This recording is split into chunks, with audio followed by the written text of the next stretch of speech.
When Bahá'u'lláh was still a child, his father arranged for one of his older brothers to marry.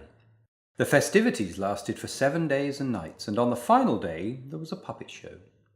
A large number of princes, dignitaries and notables gathered from the capital for the occasion, and Bahá'u'lláh was sitting in one of the upper rooms of the building, watching.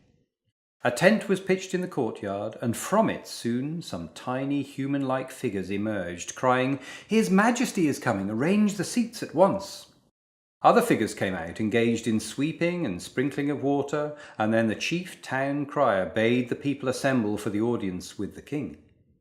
Several groups began to arrive and take their places, the first wearing hats and sashes, the second wielding battle axes, and the third of footmen and executioners with batons.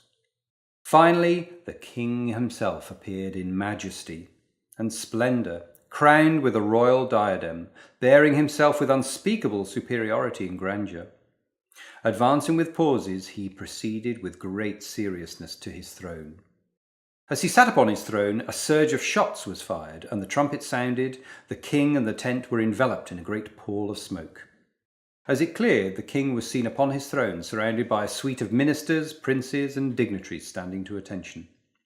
A thief was brought before the king and ordered to be beheaded. The chief executioner cut off his head, with blood flowing from him. News was brought in of a rebellion, and the king reviewed and dispatched several regiments and artillery. Cannons began booming from behind the tent, and the battle was announced. The royal scene came to an end, and the curtain was drawn down. And 20 minutes later, a man emerged from behind the tent, carrying a box under his arm. Bahá'u'lláh asked him about that box, and he replied that all the lavish display was now contained within the box. Bahá'u'lláh experienced the world as an impermanent and inconsequential puppet display, and marvelled how men should pride themselves upon the vain and fleeting things around them.